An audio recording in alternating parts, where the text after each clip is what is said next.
I'm Natalia, and I'm a student studying psychology at Delaware State University. I'm here today to inform you guys about the negative impacts that social media has on our mental health. I want to first pose a question. The last time you engaged or interacted on any type of social media or media platform, how did you feel after? Did you feel better about yourself, or did you feel worse? And I pose this question because the last time I went endlessly scrolling on TikTok, I felt worse. I began to scroll, and I began to think about myself and think about those that I seen and compare myself. I saw how they were living.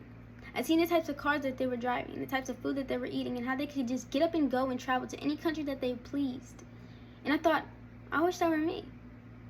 I started seeing them as superior and me as inferior. But this is not the case. This is simply the effects that social media has on our brain. I want to first start with my main point. Media has a heavy influence on us all. At Harvard Kennedy School, I quote, "Media has the power to influence individuals' beliefs, attitudes, and behaviors."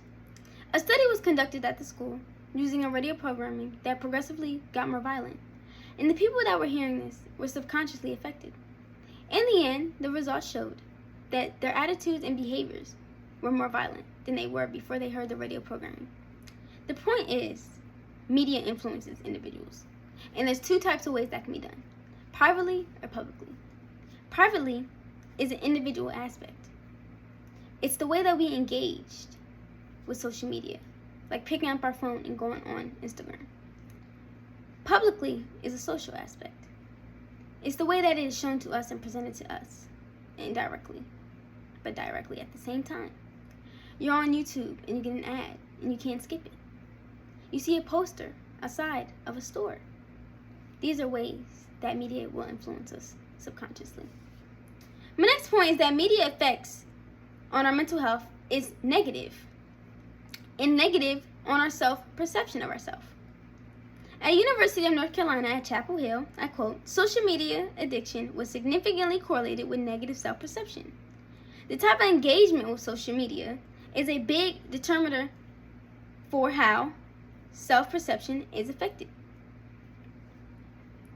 Self-perception is closely tied with other outcomes such as depression or anxiety. Things like Instagram, Facebook, TikTok, all of these things can affect our self-perception of ourselves because we compare. As I said in the beginning, when I seen the way that these people were living on TikTok, I began to look at myself and feel less than because I seen how they were and how they were living. This can lead to depression or anxiety. My next point is that media has altered society, and the impacts of social media are negative. At the Pew Research Center, I quote, "In most countries, those who think social media has made it easier to manipulate people with misinformation and rumors." This is proof that people in other countries also think that social media has a negative impact in society. But this is not all bad, because although the use of social media can bring false information and the lack of socialization and the lack of independent ideas and values, there's also a positive. That positive is the fact that social media can inform us about things that we may have never known if we didn't have access to this media. If we didn't have access to this media, we wouldn't know what would go on in other countries. We would only know what's going on right around us. So social media isn't all bad.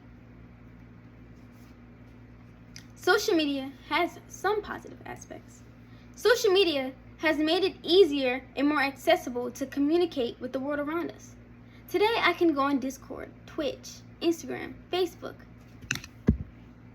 all these different components, and talk to somebody that's across the world. This you couldn't do before we had social media. Social media has also offered us jobs, such as social media influence. You can now be a social media influence. Go on YouTube and upload videos. Go on TikTok and upload videos. And that can be your career. This wasn't a big thing in the past.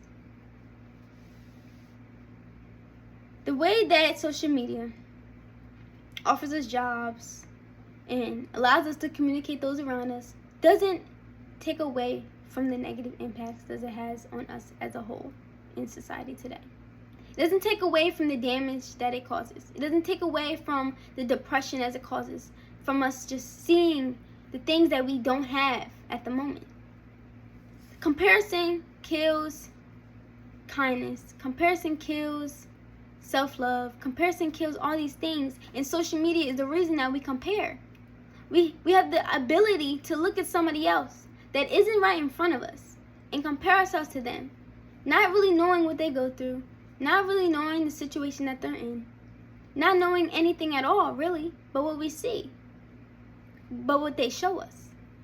And we allow it to have all these harmful impacts on us. So I say to you today, don't let social media take over your life. Don't let social media influence you so much that you begin to hate yourself, that you begin to compare yourself to those that you may never even meet. But do allow social media to be used in a way that can be for the greater good. Do allow social media to be a way to be in touch with those around us, to learn about different ideas and learn about different information and grow as a society. But do not let social media corrupt this nation. Thank you.